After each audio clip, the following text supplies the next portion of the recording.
going on, YouTube? Reezonoticz coming at you once again, and I just want to give a shout out there to my gamers nation, all my people out there gaming and loving life, playing games on their favorite consoles. This one's for y'all, man. This video basically is just my thoughts on what's been going on lately with the PlayStation 4 launch, the failure rate problems, the overheating problems, the lack of decent games at launch. I mean, I think the highest review they got was Killzone, which was like a 73 or 74 on Metacritic, which is not horrible. Let's be clear on that, but it's not the rating you want for a AAA game. You know, your AAA launch game. Knack was like a 54 or something like that. Anyways, my comments on this. First and foremost, before I continue with this video, I want y'all to understand out there that this is in no way, shape, or form a stab or a jab or ridicule or anything like that at Sony fans or people who went out and bought this console. I've been on record myself as saying that I will have a PlayStation 4, just not right now. But this is not any type of ridicule, man, because the last thing I can do in good conscience is wish misfortune on somebody, especially a fellow gamer. This gamer right here can't see it right in his heart to laugh and mock and take joy in the fact that other gamers went out and spent their hard-earned money on a console that to them is their favorite and was going to bring them countless hours of joy and excitement and their favorite games. Far be it from me to do anything like that. It's not my intention, nor is it anything I want to portray.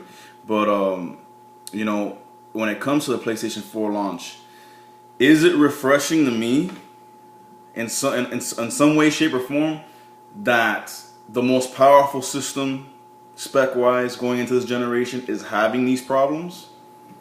A little bit, and I'll elaborate on that. Again, I don't want you to think that this is ridicule.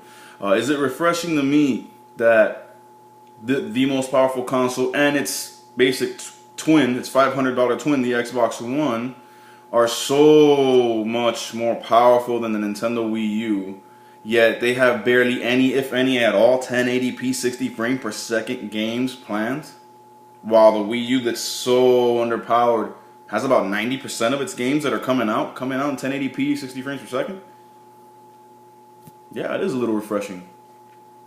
I mean, is it refreshing to me that the PlayStation 4, for all the hype and all the talk about how it was going to wipe the floor with Nintendo and that it was going to beat Microsoft and all that, that at launch the highest rated game is a 74 and there is no good games to speak of on that console other than ports that are also in current gen systems with no distinct advantage getting them on the PlayStation 4? Like when the Wii U launched, it had some high rated games at launch that were ports of games that came out the year before or weeks before, but there was a distinct Wii U advantage using the gamepad that you couldn't have on the other consoles. That did affect gameplay. That's not the case with PlayStation 4. Is that refreshing for me? A little bit. Why? Because the Wii U got murdered at launch by IGN and other media sources when it required users to have about a 1 hour, some people reported 2 or 3 hours. I think that's ludicrous. I don't think that ever happened. I think that's exaggeration. Because mine, I don't have the best connection. I have a decent internet connection, and my day one update for the Wii U was 45 minutes. All right, 45 minutes, an hour max. All right.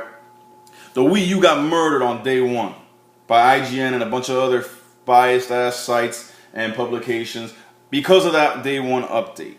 And because of the fact that some people's consoles bricked when they were doing that update.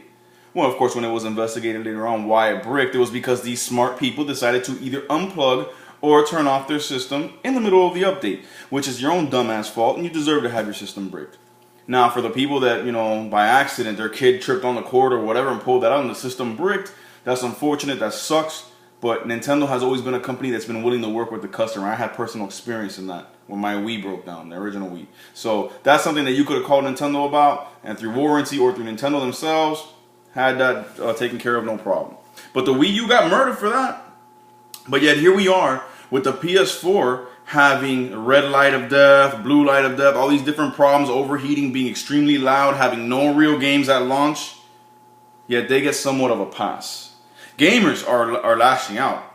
You know, everybody but Sony fans, of course, are lashing out and letting Sony have it. But IGN is giving little 1-minute video tutorials and articles on how to avoid these problems if you're a PlayStation consumer. Where when the Wii U was having the bricking issue with people who it was their own fault that the console bricked, were murdering Nintendo and not giving them not even a little bit of slack. So yeah, it's refreshing to me because the Wii U was sitting there on day one with nothing but a day one update and Zombie U and other great games at launch. No problems, no failure problems, no bricking problems other than those caused by the consumer themselves, and they got murdered. Yet they were the only ones that were functional on day one.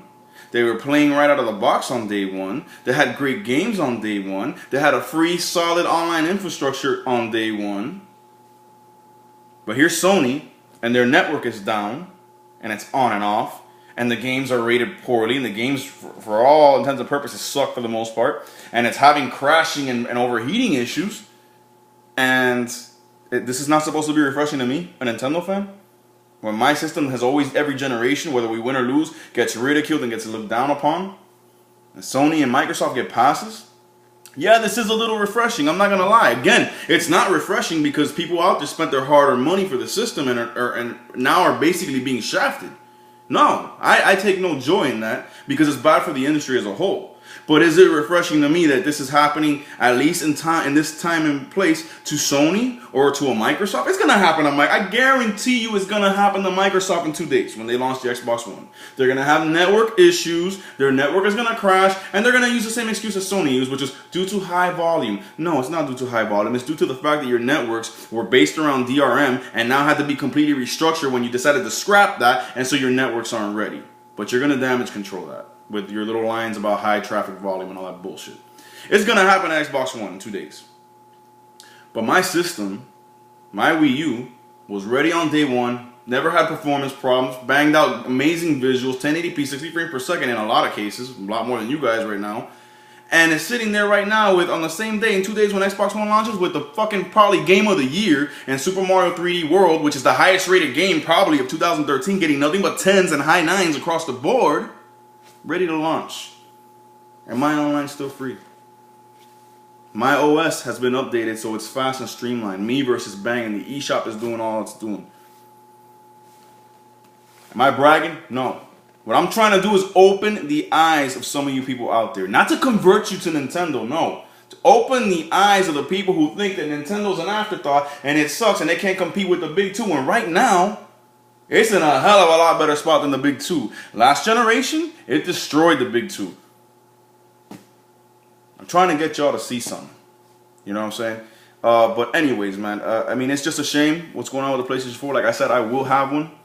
And I'm not going to sit here and brag and boast like the PlayStation 4 is not going to get this shit together. Look, listen to me very clearly. Sony has no choice but to get this together and to do it fast. Because if they don't, this will be the last we see of them. But I have every confidence in them that they will, because they're a big-time corporation. They know what they're doing, at least to some extent. And this is their last hurrah when it comes to this system. If this is not a success because of the losses they took with PS3, they're done. So they're going to get it under control. They got big-time franchises like God of War and Gran Turismo and things of that nature that should be able to at least keep them in the game. Let's see. But y'all Microsoft fans must be crazy if you think I'm not going to mention y'all, because Killer Instinct is not going to be something to buy your system for. Rise Son of Rome, which has been reviewed, like I said in my other videos, by Game Informer, which is a very pro-Microsoft site, and is said to be as fun as dialing phone numbers. With all your power at 900p, is not going to be something to buy your system for. What else? What else? Dead Rising 3, which has been stripped down to bare bones because your network's not ready to handle the online features that you boasted about in that game because you had to completely switch your network from your DRM parameters and things that you had in mind. It's not going to be enough to buy your system for. So, in short, what I'm trying to say to all the people out there is stop dogging on Nintendo when they're the only ones that seem to be doing shit right. Now, it's not to say they do everything right. They don't. There's a lot of things that Microsoft offers that Nintendo doesn't, or doesn't do as good. And same thing with Nintendo and Sony. A lot of things that Sony does that Nintendo doesn't do right or doesn't do as well. But the most important thing when getting a gaming console is games. And Nintendo delivers higher than anyone, bar none, in that category. And they also deliver in another category that's secondly most important when it comes to a game console: innovation. Where's the innovation with the Xbox One? The fact that it's going to be a glorified cable box, the fact that it's going to interact more than any other console ever has before with my TV and my TV channels. Really? $100 million or whatnot invested in that controller that looks the exact fucking same so that you could put some rumble under the triggers and try to convince me to spend $500 on that shit? A camera that looks like fucking something out of a 1980s movie watching me all the time? Where's the innovation?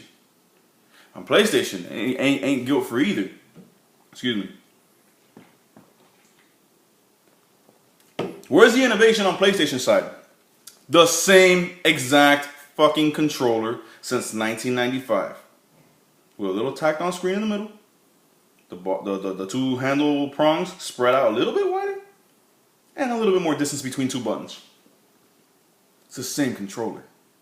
When Nintendo goes generation to generation, they're not scared to go away from tradition and yet keep tradition at the same time. New and familiar. Right here's a perfect example. Familiar, traditional, new. Completely out of the box and revolutionary. And I can use both of them, either one, together or separately, for multiple games. Along with my Wiimotes and nunchucks and Wii Fit balance board and all those things. You know what I'm saying? Again, don't want to make fun of this matter. It sucks for the people that went out and spent money on the PlayStation 4 on day one. But you got to understand something, man. When you buy a console at launch, you are, I've heard this said on YouTube. I think I heard Nintendo say it. And I couldn't agree more. You're a glorified beta tester. That's what you are. Now, the consoles will always sell big at launch. Even with this logic in the mind of everybody, including their hardcore fans. Why? Because they're hardcore fans no matter what. I buy Nintendo consoles on day one, period. Now, I've had pretty damn good luck because Nintendo makes quality hardware most of the time and I've been doing it longer than anyone else. But I have no doubt that one day it's going to bite me in the ass. And one day my system's going to fail at launch or it's going to crash. There are bugs, there are problems for launch. For every system in the history of gaming. And I'm going to do a video on this. Because I think there's a homie that left me a request. Eric Watts, I believe, or Eric Watts, wants me to do a video on, I don't remember if it was him or it was someone else. I think he wants me to do a video on last generation and the launches of the consoles on last generation and the problems they face and all that. And just console launches in general. And one of the things that they all have in common is they all got problems. They're gonna have problems. That's why I'm not laughing at PlayStation 4 or Sony right now, because this was expected. I've been around the block. I've seen this go down. I've read this book, man. It goes like this every launch. There's gonna be problems. Y'all think that Microsoft is gonna have a smooth launch? Wait 48 hours from now when it launches. 72 hours after it launches, the very next day. Oh, I'm sorry, not after launch. 72 hours from now, a day after it launches, you're gonna hear the backlash. The crashing problems, the failure rates, the network not working, the games scratching.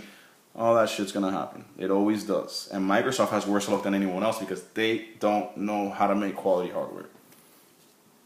Proof is in the pudding, man. Anyways, man, that's my time. I hope you guys enjoyed this video. Call it a rant if you want to. It really isn't. It's kind of a reality check for people out there thinking that Nintendo is just a passing thought. A memory from the past. Can't really compete with the big boys today. It seems like the big boys are the ones stumbling all over themselves. Nintendo's launch wasn't great by any stretch of the imagination. Their launch was awesome, but the first year wasn't that great. But compared to what I'm seeing from Sony right now and what I'm expecting from Microsoft, it looks like a walk in the park. Because at least their system was working, functional, didn't have any major issues, and the steady stream of games began to come after the first half of the year. And it's only going to get better. So anyways, man, like I said, God bless y'all. Stay gaming. Holla at me. Reezonoticz doing it big. Leave your requests, topics, themes that you want me to cover, videos you want me to do, reviews, anything like that. Peace.